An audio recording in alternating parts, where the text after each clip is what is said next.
चलिए अपने आत्मा के ज्ञान और ध्यान की ओर।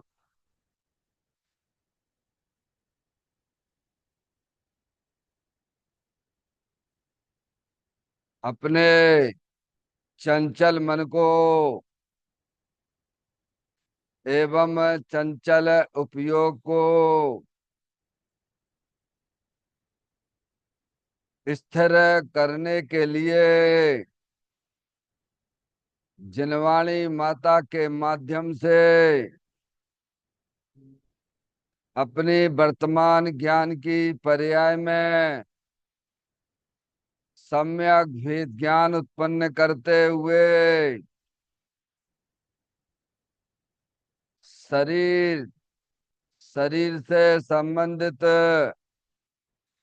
जितने भी चेतन अचेतन पदार्थ हैं उनका मुझ भगवान आत्मा के साथ में किसी भी प्रकार का कोई संबंध नहीं है। इस प्रकार समस्त पर पदार्थों में अपने संबंध की वृत्ति को छोड़ते हुए अंदर में जो अखंड ज्ञान ज्योति स्वरूप भगवान आत्मा है उसमें ही वर्तमान पर्याय का संबंध जोड़ते हुए कि मेरा यह भगवान आत्मा सदा काल शरीर आदि पर पदार्थों से भिन्न एकमात्र अखंड ज्ञान ज्योति स्वरूप है। ऐसा अपने आप को जानो और ऐसा ही अनुभव करो कि वर्तमान में ही मेरा यह भगवान आत्मा शरीर आदि पर पदार्थों से भिन्न एकमात्र अखंड ज्ञान ज्योति स्वरूप ही है।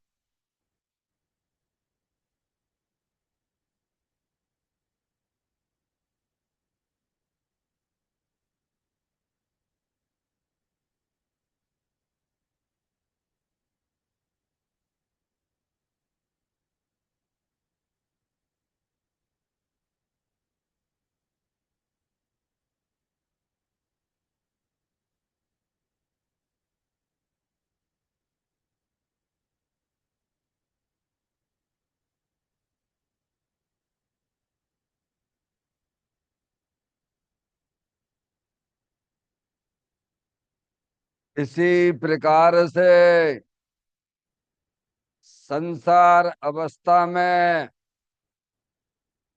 आत्मा की पर्याय में जो विविध प्रकार की पुण्य पाप के परिणाम दिखाई देते हैं वे समस्त परिणाम पर द्रव्यों के लक्ष्य से होने वाले भाव हैं।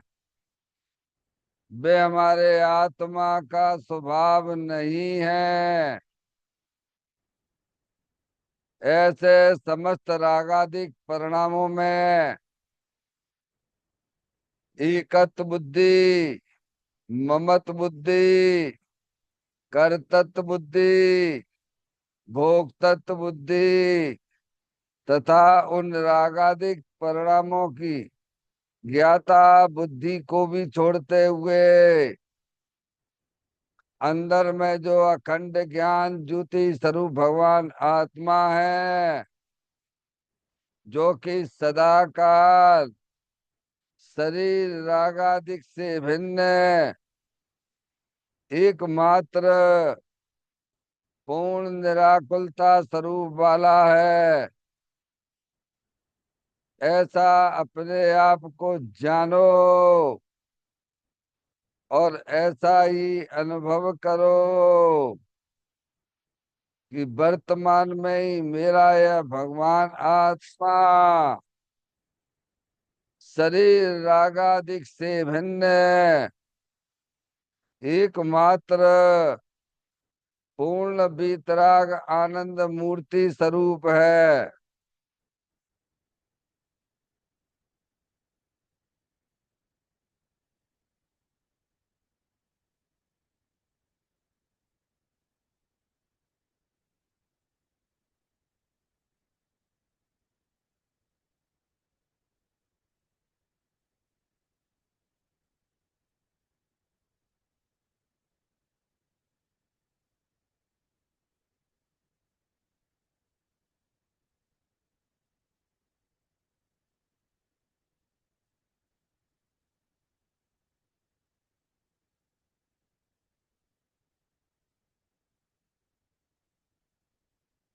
इसी प्रकार से संसार अवस्था में आत्मा की पर्याय में जो पर के लक्ष्य से होने वाला ज्ञान है, वह परलक्षी ज्ञान भी हमारे आत्मा का स्वभाव नहीं है।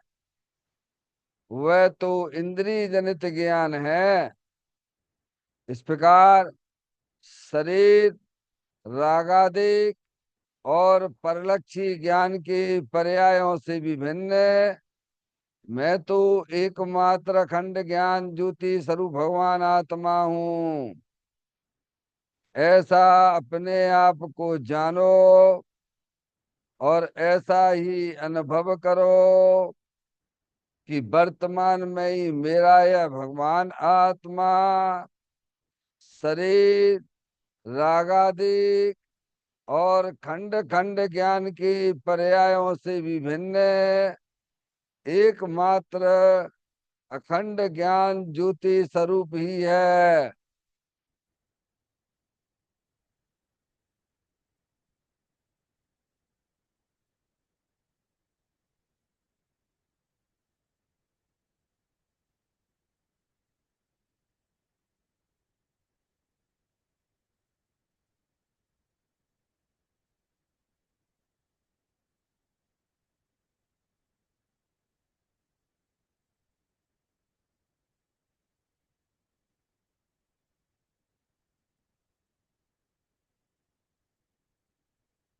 द्रव करम भाव करम नो कर्म रहित शुद्धात्म स्वरूपो हम।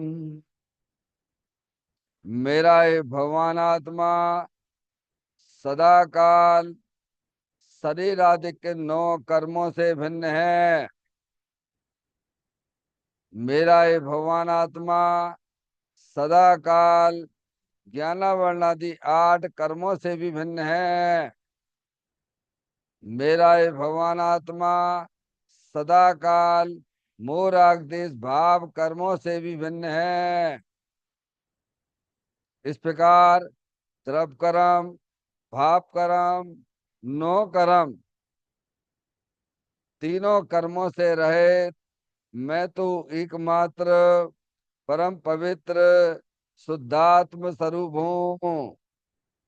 ऐसा अपने आप को जानो और ऐसा ही अनुभव करो कि वर्तमान में ही मेरा यह भगवान आत्मा तीनों प्रकार के कर्मों से रहे एकमात्र परम पवित्र शुद्धात्म स्वरूप है।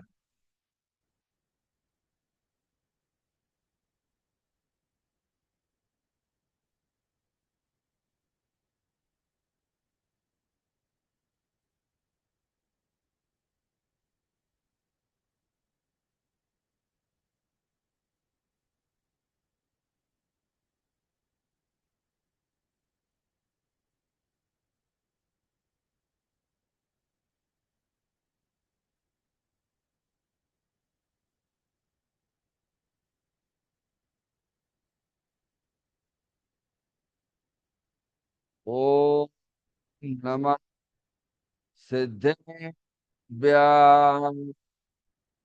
ओम नमः सिद्धेभ्यां। ओम नमः सिद्धे व्या चिंतामणि सम स्वयं का चैतन्य तत्व महान है। निज का करूं मैं चिंतवन, निज का करूं श्रद्धान में। शुद्धात्मा ही देव है जो गुण अनंत निधान है। मैं स्वानुभव में देख लूं, आत्मा स्वयं भगवान है। मैं स्वानुभव में देख लूं, आत्मा स्वयं भगवान है। निम्मण जान परिठिया कम कलंक डैवी, अपालद्दौ जैन परूं ते परम पुड़वे भी। सब करम मल्लिका नाश करवरु, प्राप्त कर निजो आत्मा।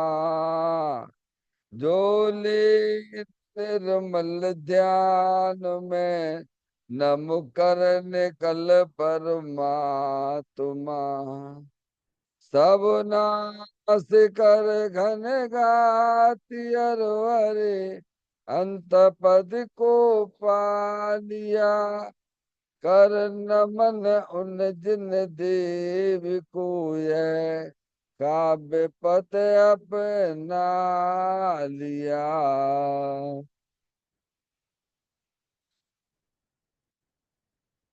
श्री योगसार जी नामक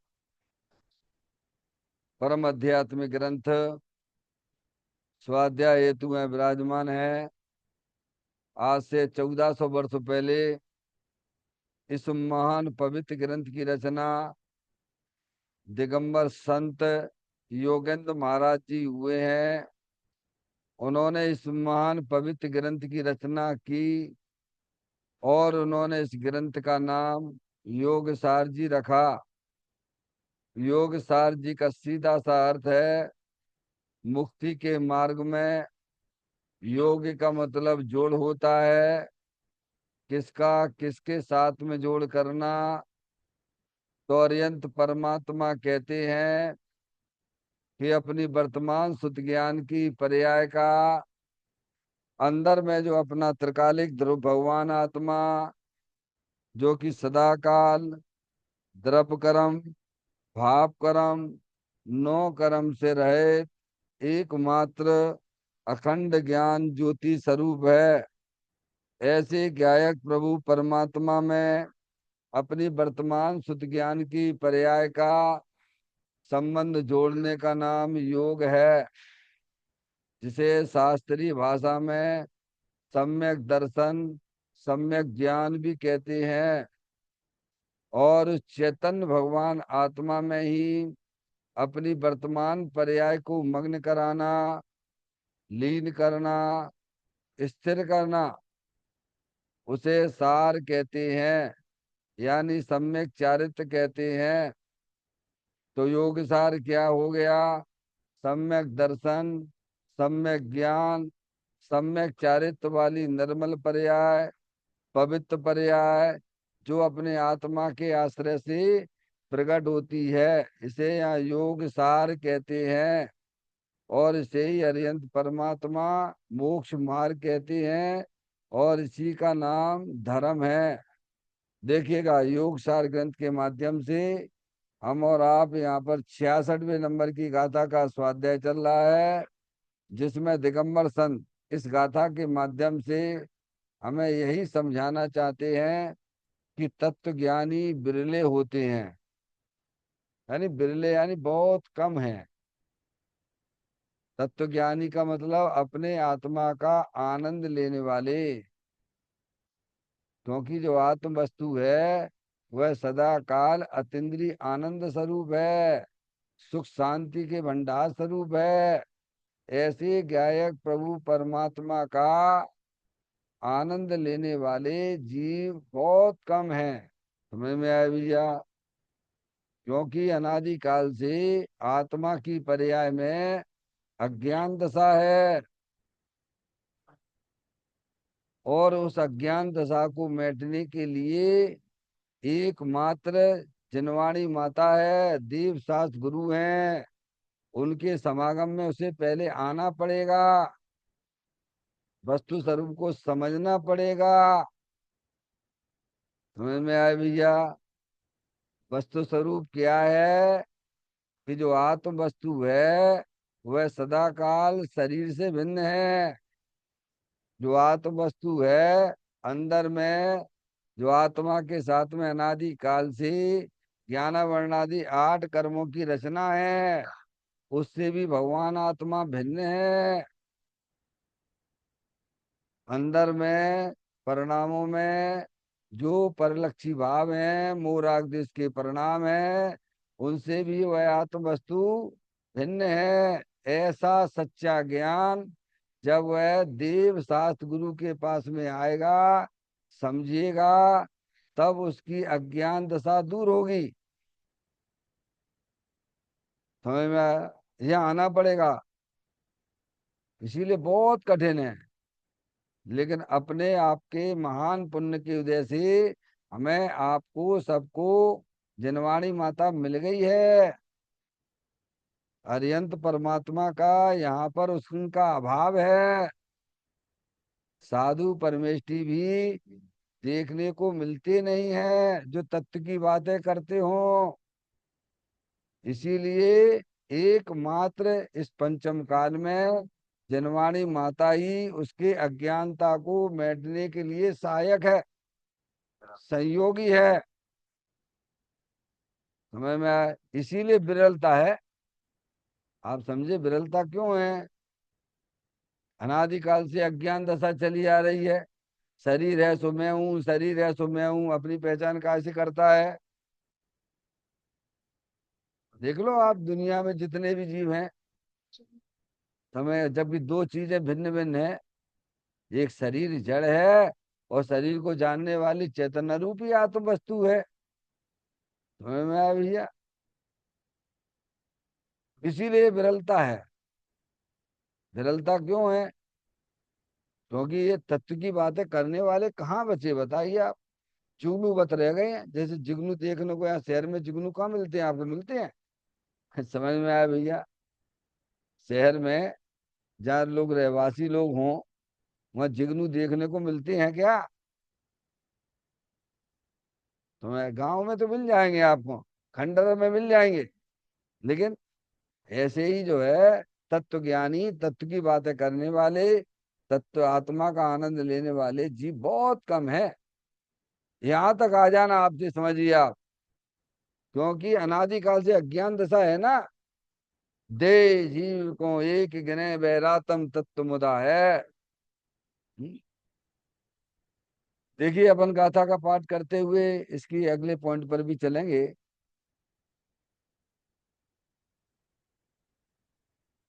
विरले पुरुष ही जानते निज आत्म तत्व को, विरले सुने विरले करे निज ध्यान वर, विरले पुरुष धारण करें। देखिए इसका पॉइंट पर आए।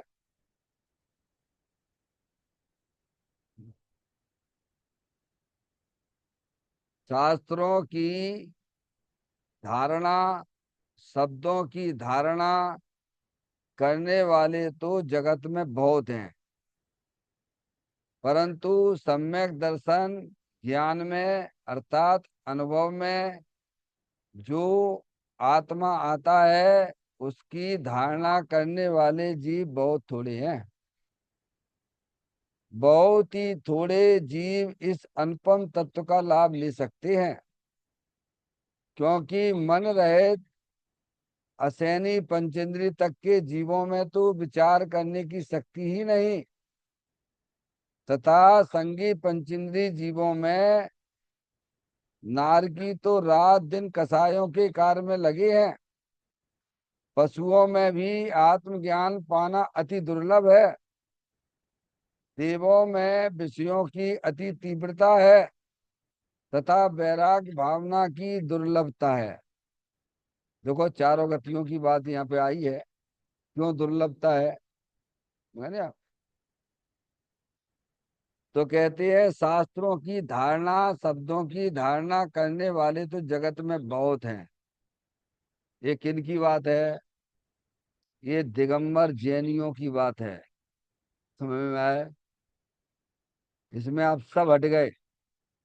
जो शास्त्र पढ़े नहीं है उनकी बातें तो आप छोड़ दीजिए आप। समझ गए ना आप? जो दिगंबर ग्रंथ पढ़ते हैं शास्त्रों की धारणा, बढ़िया बढ़िया गाथाएं याद कर ली, एक बिजनेस बना रखा है क्या कह रहे हैं? लोगों को बेवकूफ बनाने का। हाँ ऐसा ही है, क्या किया जाए। ठगने के बहुत सारे, यही एक साधन बना लिया लोगों ने। सभाएं इकट्ठी करना और, समझ गए, मंच माला माइक में बस उत्साह रुचि रहती है पंडितों को, शास्त्र पढ़ने वालों को। ये यही के लेना आए थे क्या? क्यों भैया? शास्त्र पढ़ के क्या करना चाहिए था? अरे क्या करना था? पारसमणि, बस इसी में लग गए। अरे शास्त्र पढ़ के अपनी आत्मा का ज्ञान करके अपने आत्मा का आनंद लूटना चाहिए था। लेकिन शास्त्र धारण, शास्त्र ज्ञान कर लिया है। अब लोग समझे बहुत बड़े पंडित हैं, ज्ञानी हैं, इनको तो इतने शास्त्रों का ज्ञान है। धारणा ज्ञान में बैठा लिया, छह उपसम ज्ञान में। समझ गए नहीं आप? ऐसे लोग तो बहुत मिल जाएंगे आपको। तो ज्ञानी इन चीजों से, मंच माला और माइक से दूर रहते हैं। समय में उन्हें तो ऐसा लगता है कि कहाँ फंस गए चक्कर में। वहां किसकी प्रसिद्धि होगी? आत्मा की प्रसिद्धि होगी कि शरीर की प्रसिद्धि होगी? बोलो। उससे तो हमें दूर रहना भाई। समय में आए भैया, जन जन से दूर रहते हैं, क्योंकि देखो वहां पहुंचना नहीं, आपको कहाँ जाना है। समझ गए नहीं आप?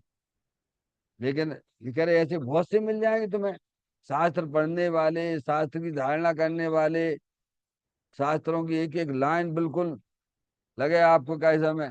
तो इससे क्या हो जाएगा? क्या तुमने शास्त्र का ज्ञान किया नहीं कभी? अभी तुम्हारा हमारा इतिहास खोल के बैठ जाएंगे तो मालूम पड़ जाएगा। मुनि व्रत धार अनंत बार गिरेबक उपजायो, पे निजातम ज्ञान बिना सुख लेस न पायो। क्या 11 9 पूर्व के पार्टी हुए, एक बार नहीं तुम और हम अनंत बार हुए हैं। पर इसको शर्म नहीं आती है कि क्या? समझ में आए भैया? नारसमणि ये कह रहे हैं शास्त्र ज्ञान करके अपनी आत्मा को समझ के अपने आत्मा में मस्त रहना चाहिए था। ये इसका प्रयोजन था। नहीं साहब, वो तो दूसरों के लिए है। तो दूसरा समझ जाएगा तो तुम्हारा कौन सा भला हो जाएगा ये बताओ। अरे भाई दूसरा समझ भी जाएगा तो तुम्हें क्या लाभ होगा ये बताओ। है? क्यों? उनसे बात करो आप, पूज्यपाद स्वामी महाराज से। समाधि तंत्र में तो भी ये कहते हैं कि मैं किसको उपदेश दूं मैं। कि क्या कह रहे हैं? ज्ञानी क्या कहते हैं? मैं किसको उपदेश दूं? अरे मैं किसको उपदेश दूं? जिसे उपदेश देना है वो तो समझता नहीं है, और जो समझता है वो दिखता नहीं, तो हमारा उपदेश देना पागलपन है। और एक बात, दूसरी बात ये है कि एक द्रव दूसरे द्रव को समझा नहीं सकता है। ये वस्तु स्वरूप है। तो समझ में आए? इन बातों को भी तो अपने ज्ञान में बैठाल के काम करो ना भाई। हम तो बह जाते हैं, हाल ही बह जाते हैं नहीं। नेक आपकी कोई तारीफ करने लगे शरीर की तो कितने पागल हो जाते हैं। बोलो। तो यहाँ इस बात का भी याद किया गया है। गुरुदेव श्री ने इस बात को भी यहाँ छेड़ा है। समझ गए आप? गुरुदेव श्री का स्वाध्याय एक अलग अलौकिक टाइप का था वो। समझ आप? वे कहते हैं कि शास्त्रों की धारणा, शब्दों की धारणा करने वाले तो जगत में बहुत हैं। देखो ना कितने पंडित विद्वान हो गए हैं। क्यों? ऐसा लगे कि यार इनसे ये बहुत बड़े ज्ञानी हैं, ये तो सब जानते हैं। आत्मा को नहीं जानता, वो कुछ भी नहीं जानता है। शास्त्र पाठी भी बूढ़े जो निज तत्व जान। क्या? बनना समझ में आ गई। किसी के बहकावे में ना आना। वो एक बात नहीं आती है। एक विद्वान नहीं थे, बढ़िया बढ़िया छल्लेदार प्रवचन करते थे। उनका नाम मुझे याद नहीं आ रहा है। छुल्लक महाराज जी, आपको पता हो तो बता सकते हो। एक थे ना, एक विद्वान, बढ़िया छल्लेदार प्रवचन कर रहे थे। हैं? और उनसे श्रोता लोग बड़े मुग्ध हो जाते थे। क्या बढ़िया प्रभावित हो जाते थे। एक बार उन विद्वान को उसने, उस श्रोता ने, उस शिव जी के मंदिर से आते हुए देख लिया। समझ में आए? तो वो देखते ही शॉट लग गया उसको। अरे ये तो दिगंबर धर्म की कितनी बढ़िया प्रूपणा करने वाले विद्वान हैं, और ये तो शिव जी के मंदिर से आ रहे हैं। तो रहा नहीं गया, उसने पूछ लिया पंडित जी महाराज, उनसे प्रभावित हुआ था ना सभा में। पंडित जी महाराज, आप इस मंदिर में कैसे? तो वो बोले कि वो हमारा ज्ञान था, ये हमारी श्रद्धा है। क्या बोले? ऐसा हो सकता है कि नहीं हो सकता है? बोलो भैया, क्यों नहीं हो सकता है? ज्ञान का काम ज्ञान करता है, श्रद्धा का काम श्रद्धा करती है। दोनों गुण अलग अलग है ना। दोनों शक्तियां भिन्न भिन्न है ना। आंख देखने का काम करती है, नाक सूंघने का काम करती है, दबकी सबके काम अलग अलग है ना। एक तुमने कैसे मान लिया? ये तुमने भूल करी है। हाँ, ये भूल तो हमारी है कि हम उन्हें विद्वान मानते हैं, पंडित मानते हैं, त्यागी देखते हैं, बाहर की क्रियाओं देख के हम त्यागी मानने लग जाते हैं। तुम्हारी भूल है। आगम तो नहीं कहता है। आगम ने तो त्यागी उसे कहा है जो राग से भिन्न होकर अपने चेतन भगवान आत्मा का आनंद लूटता है। उसे त्यागी कहते हैं। क्या? समझ में आएगी भैया? इस बात को भी यहाँ छेड़ा गया है। ऐसा हो सकता है कि नहीं हो सकता है? अरे अपन तो फेल हो के आए ना पारसमणि। एक बार नहीं, अनंत बार फेल होके आए हैं। यानी बढ़िया ग्यारह अंगों पूर्ण ज्ञान किसे कहते हैं भगवान? ऐसे वर्णन कर दे आत्मा जैसे केवल ज्ञानी भगवान की दिव्य ध्वनि खिरती हो। समझ, इतना विशाल ज्ञान होता है 11 अंगों पूर्व का। ऐसे रख दे हथेली पे आंवले की तरह बता दे आपको। तो मैंने हम्म? और एक विभूति मुनिराज, एक विभूति मुनिराज, उनका ज्ञान इतना कमजोर, सौक्षम ज्ञान की बात है। समझ में आया भैया? कि उन्हें यही भूल गए मातुस, मा मारुस मातुस, कि गुरु जी ने क्या बोला था। जैसे छिलका और दाना भिन्न है। तो यही याद रहा उन्हें बस केवल। उनका जो मातुस मारुस ये याद भूल गए। तुम्हारे आप ले अंदर में भाव वासन बिल्कुल। माँ जी को देखा एक दफे रास्ते में जाते हुए, बिहार करते हुए। माँ जी क्या कर रही हो तुम? तो नहीं, छिलका और दाल जो अलग अलग कर रहे हैं। अरे यही तो गुरु जी ने हमें समझाया था। भूल गए उनका मंत्र, और उसी भव से केवल ज्ञान ले लिया। बोलो। अरे अपने त्रियंच गति के जीव हैं, देशव्रती हैं, बिना न मालूम 7 तत्वों के नाम मालूम है क्या? तो बोलो।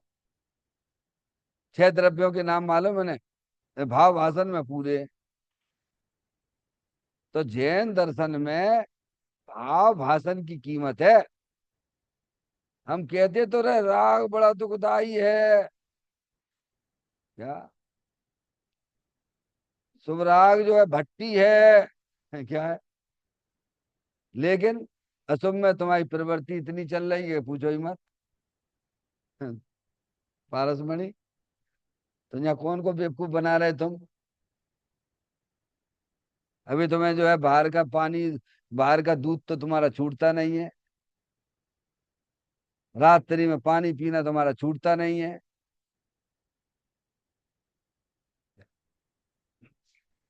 अशुभ राह भी तुम्हारी इतना तीव्रता दिखाई दे रही है कि चने अनचने का भी तुम्हें विवेक नहीं है भाई। तो किसको बेवकूफ बनाया जा रहा है, बोलिए भैया? है? ज्ञानी के शब्द ले लिए और यहाँ आके बोल दिए, ट्रांसफर कर दिए। तो इससे हमारा भला होगा क्या?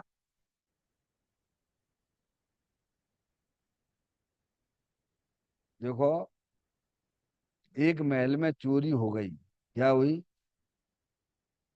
एक महल में चोरी हो गई। और उन वहां पर उस चोर को उस कुत्ते ने देख लिया। किसने देखा? वंदना, ध्यान से सुनो। ये तो अब कहानी किस्सा है, तथ्य की बात है बता रहा हूँ उसमें। एक महल में, राजा के महल में चोरी हुई। और वहां पर उस कुत्ते ने उस चोर को देख लिया।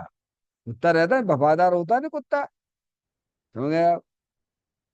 उसने देख लिया और वो भौंकने लगा। वो क्या किया? भौंकने लगा। तो कुत्ता भौंकने लगा, तो फिर जो कॉलोनी के और भी कुत्ते थे आसपास घर के, वे भी भौंकने लग गए। क्या किया? तो वो जो कुत्ता भौंक रहा है, राजा के महल वाला कुत्ता, और बाकी के कुत्ते भौंक रहे हैं, दोनों के भौंकने में कुछ अंतर है कि नहीं? थोड़ा ज्ञान लगाओ भाई। नहीं आई समझ में? क्या अंतर है? बोलो वंदना, बोलो।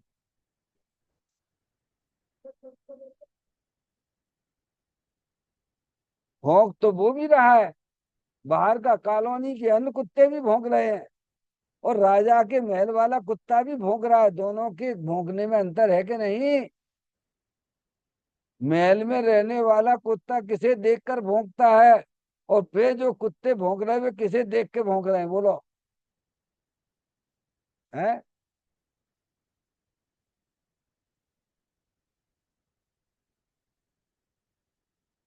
महल का कुत्ता जो भौंक रहा है वो चोर को देख के भौंक रहा है, और जो कॉलोनी के बाहर के कुत्ते भौंक रहे हैं वो कुत्ते को देख के भौंक रहे हैं। दोनों की दृष्टि में कितना अंतर है, बोलो भैया? ऐसे ही पंडितों की, ज्ञानियों की बातें तो हम सीख गए, बोलना सीख गए। क्या? ज्ञानी राग से भिन्न अपने चेतन भगवान आत्मा को देखकर राग को भिन्न कहता है, और अज्ञानी, अज्ञानी ज्ञानी को देख के बोलता है। क्या का? दोनों में तो समझ में आई? भाषा वही है, दोनों की भाषा एक जैसी। एक ज्ञानी है जो आत्मा को देख के राग को भिन्न कहता है, और एक ज्ञानी को देख के अज्ञानी राग को भिन्न कहता है। दोनों में अंतर है कि नहीं है, बोलो भैया? बात दोनों की एक जैसी है, और शास्त्र की बातें हैं।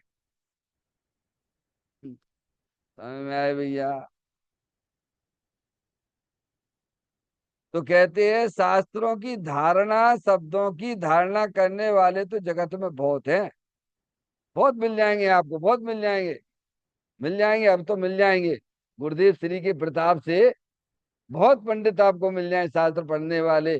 देखो नहीं, आपको नहीं लगता है?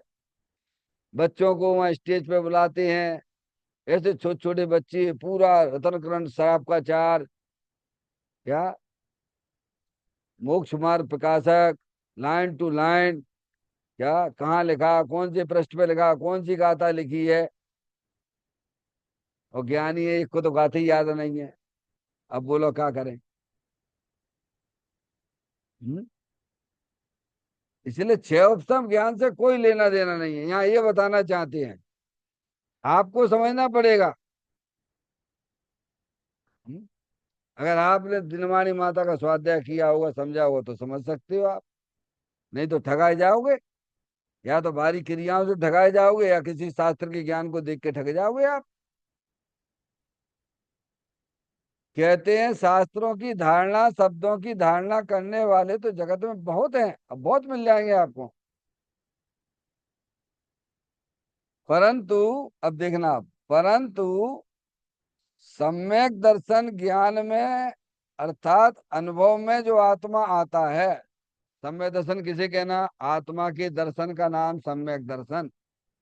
आत्मा का ज्ञान यानी ज्ञान की पर्याय पैर मुक्ता छोड़ती हुई अपने आत्मा का जो दर्शन करती है, अपने आत्मा की प्रतीति करती है, उसका नाम सम्यक दर्शन है। और उसी का नाम अनुभव है। क्या है?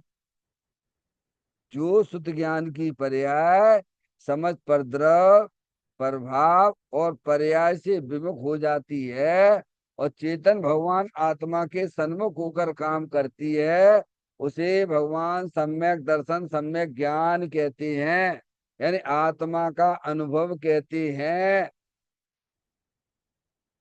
अर्थात लगा ना? वैर मुक्ता खत्म हुआ, अनुभव में क्या है? जब पर्याय सबसे विमुख होती हुई, सबसे संबंध तोड़ती, किसे और कहाँ संबंध जोड़ा शुद्ध ज्ञान की पर्याय ने? यहाँ जोड़ दिया। समझ गए नहीं? अपने द्रव्य स्वभाव के साथ में संबंध जोड़ दिया। तो इसको कहते हैं आत्मा का अनुभव। इसी का दूसरा नाम सम्यक दर्शन सम्यक ज्ञान है। क्या? आत्म सन्मुखता। आत्म सन्मुखता, सन्मुख कौन है? पर्याय, ज्ञान की पर्याय, शुद्ध ज्ञान की पर्याय आत्मा के सन्मुख होके कार्य करे, उसे आत्मा का अनुभव कहते हैं, उसे सम्यक दर्शन सम्यक ज्ञान कहते हैं। तो कहते हैं सम्यक दर्शन ज्ञान में अर्थात अनुभव में जो आत्मा आता है, क्या आता है? कहाँ आता है? आत्मा अनुभव में कहाँ आता है? आत्मा की प्रतीति कब होती है? जब ये पर्याय मोर आगदेश के परिणामों से भी संबंध तोड़ती हुई, यहाँ संबंध तोड़ा तो सच दुनिया से संबंध तोड़ दिया। क्या तोड़ दिया? रागादिक परिणति से जिसने संबंध तोड़ दिया, ये समझना चाहिए कि उसने दुनिया के सब पदार्थों से संबंध तोड़ दिया और अपने चेतन भगवान आत्मा के साथ संबंध जोड़ दिया।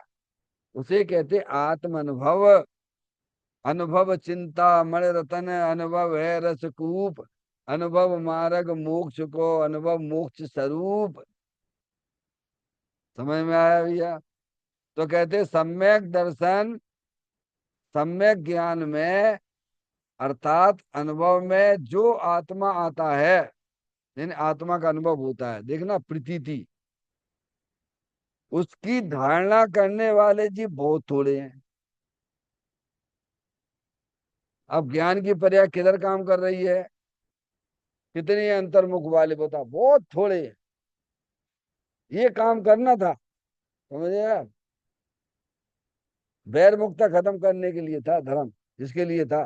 शास्त्र पढ़ने का मतलब भी यही था, भगवान की पूजा भक्ति करने का मतलब भी यही था, बाहर में जो व्रत आदि भी जिनके भी आए हैं उनका मतलब भी यही है। क्या है? क्योंकि यहाँ राग कट गया ना।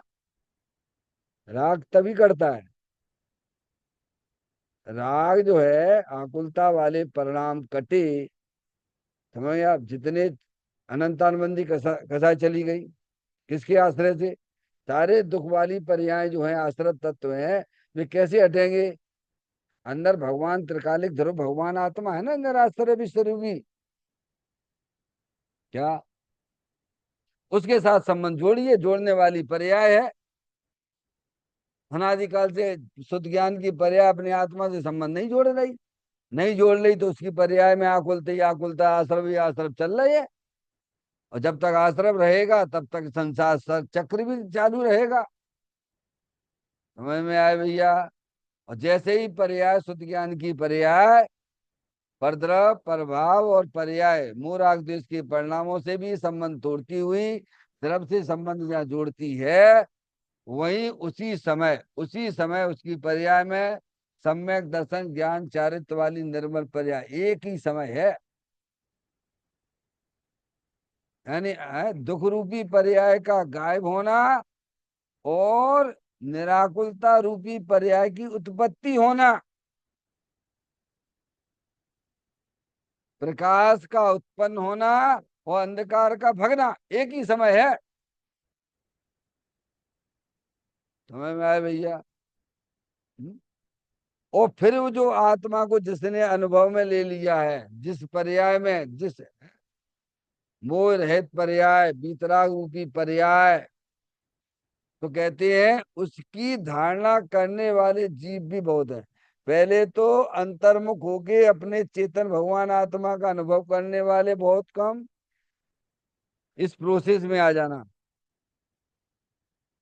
पारसमणि समझ रहे? और फिर जो अनुभूति में जो आत्मा आया है, अब उसको बनाए रखने वाला क्या कह रहे? दोनों में अंतर समझ में आता है? हम्म? पहले तो अपने आत्मा का अनुभव कर लो, ऐसे जीव बहुत कम है। और फिर उनमें भी चलेगा, उसकी धारणा करने वाले जीव बहुत कम है क्या? तभी तो गाथा का पूरा, गाथा का भी पढ़ो आप, पूरी गाथा। चार बातें गाथा में आई, कौन कौन सी आई बताओ? चार बातें बोलो। इस गाथा में अपने इतने दिन चला रहे हैं, इतने दिन अपन पढ़ते हैं, तो गाथा में चार बातें कौन सी आई हैं बोलो भैया? वे अपनी आत्मा को जानने वाले और अपनी आत्मा को सुनने वाले, दो बात हो गई। तीसरी क्या बात है? अपनी आत्मा का ध्यान करने वाले और फिर धारणा में लेके चलने वाले, चार बातें हो गई। पारसमणि,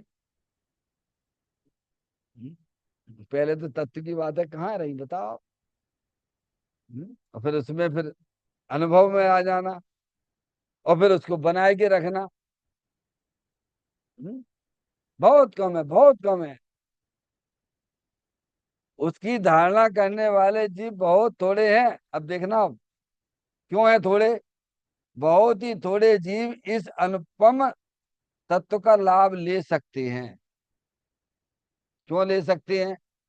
अब उसका कारण बता, क्योंकि देखो, सबके पास में, सबके ही पल्ली लाल लाल बिना कोई नहीं, और गांठ खोल देखी नहीं ताते भयो कंगाल।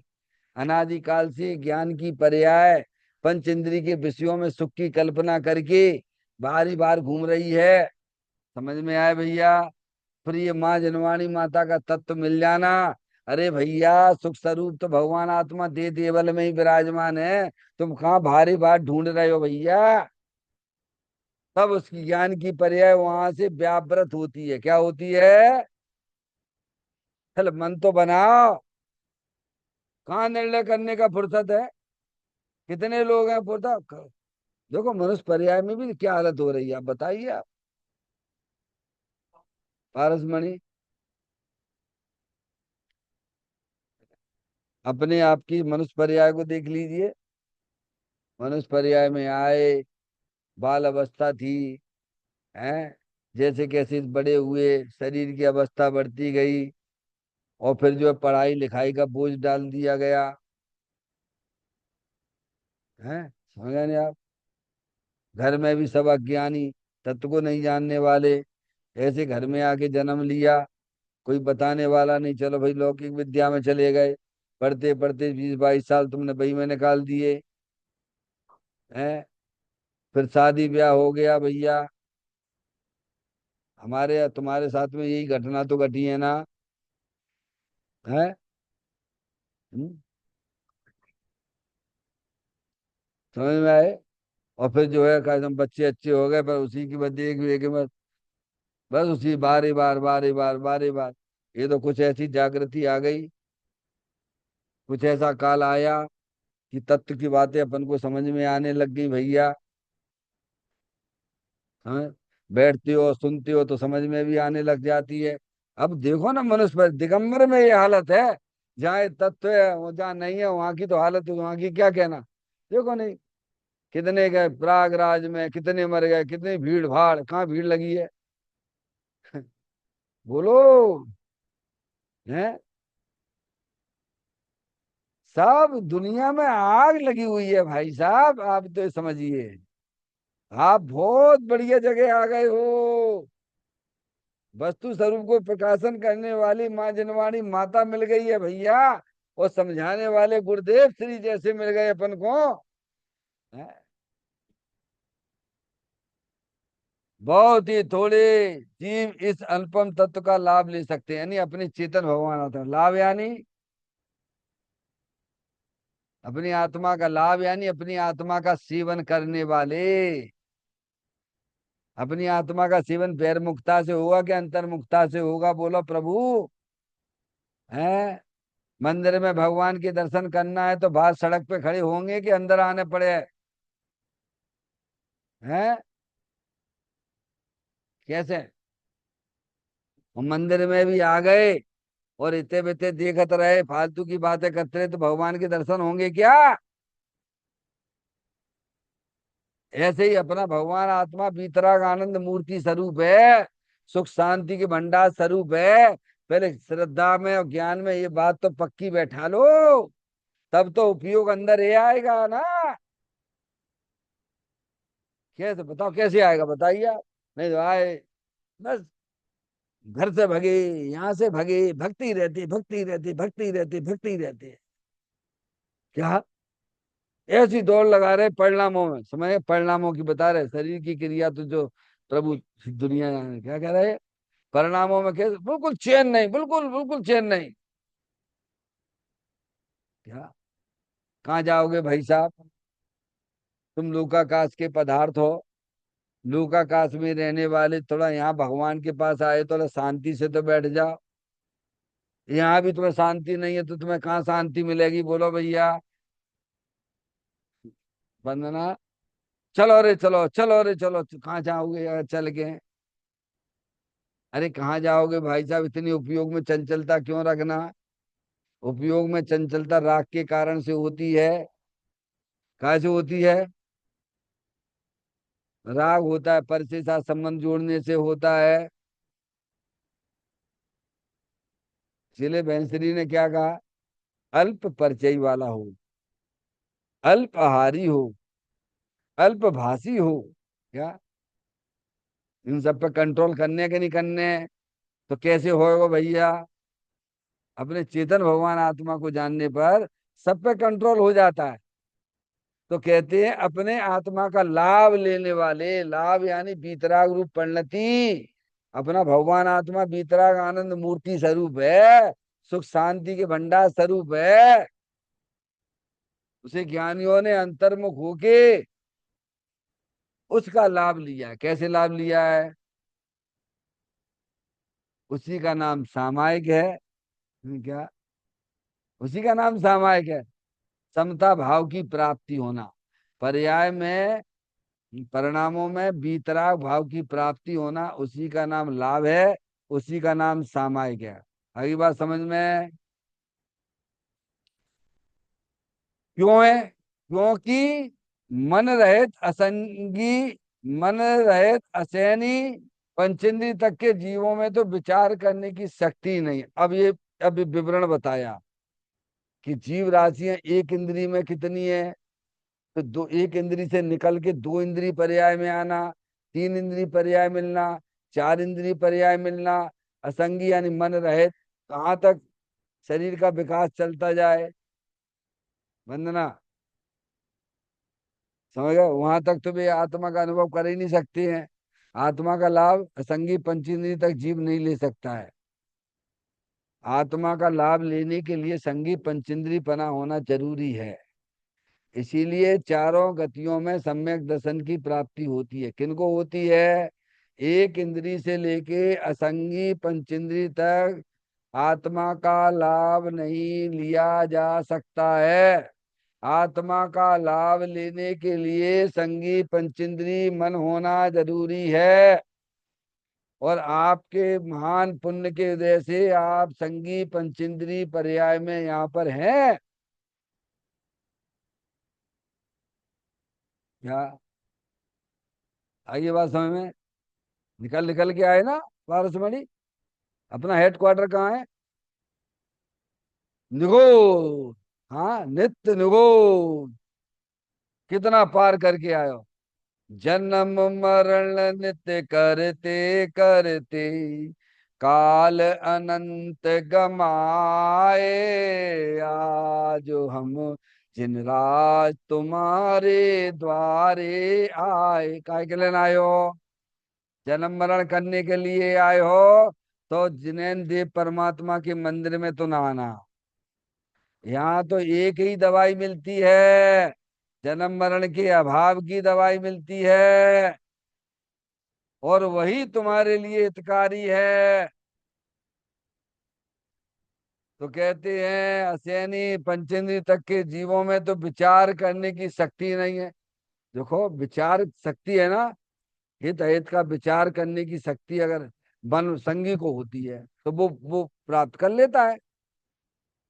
समझ गए ना? और गलत दिशा में चला जाए तो उसकी संगी पंचेंद्रिय पर्याय भी व्यर्थ चली जाएगी और गई है। समझ गए ना आप? विचार करने की शक्ति नहीं है कि मेरा किस में हित है, किस में अहित हो रहा है। हम्म? तथा संगी पंचेंद्रिय जीवों की अब देख लीजिए आप। संगी पंचेंद्रिय जीव में भी आ गया। अब अपनी अपनी बात लीजिए, ठीक है क्या नहीं? अपन संगी पंचेंद्रिय मनुष्य पर्याय में है, बाकी की सब पार करके आ गए। कितना स्ट्रगल करके आए हैं बोलो पारसमणि। अरे कितना स्ट्रगल करके आए हो आप और हम। नहीं तो जैनियों की जैनी कैसे हो गए हैं भाई? हैं, अपने बच्चों की शादी घास के ऊपर करवाते हैं। क्या विवेक नहीं है? जैनियों को नहीं है। समझ नहीं आप? यहाँ तक आ गए आप। संगी पंचेंद्री जीवों में नारकी तो रात दिन कसायों के कार्य में लगे। काय में लगे हैं? बेचारों पानी ही नहीं मिलता है, एक बूंद पानी नहीं मिलता है। हैं? मरे जा रहे कसाय कर, दुखी है दुखी। नरकों का वर्णन दिया शास्त्रों में, पढ़ लेना। कसाय से ही प्रताड़ित हो रहे हैं। यहाँ तुम्हें एक गिलास पानी ना मिले एक दो दिनों तक तो क्या हालत हो जाएगी। मगर यार, और वहां नारकी जी छेदन वेदन कितने दुखी दुखे वहां पे। कसाय तीव्रता है। चलो वो भी अपन पूरा करके आ गए भैया। ठीक है। बेसंगी पंचेंद्रियों को नहीं होगा है। पशुओं में भी आत्मज्ञान पाना पाना अति दुर्लभ है। क्या? पशुओं में भी संगी पंचेंद्री भी हुआ जीव। तो देखो अब क्या हालत हो रही है। कैसे बांध बूंद के रखते हैं, बदबंधन आदि दुख घने, कोट जीवते हैं जाय न घने। समझे नहीं आप? कितने पराधीनी पराधीनता संगी पंचेंद्री जीवों की पशुओं में भी ये हालत है। और तुम मैंने समझाइए भैया, तुम भगवान आत्मा हो। क्यों समझेंगे तुम्हारी भाषा भी? समझ में आया? मैं तो खाने की पड़ी हुई है। तो ये त्रियंच गति संगी की भी ये हालत ऐसी है। देवों में विषयों की अति तीव्रता है। काय की? जो संस्कार यहाँ पड़े हुए हैं, वे संस्कार चलो सब कसाय से थोड़ी कसाय की मंदता हुई, देव गति में भी चले गए। तो जो तुम यहाँ कर रहे हो वो माँ कर हो जाएगी। या? देवों में भी विषयों की आसक्ति। समझ गए नहीं आप?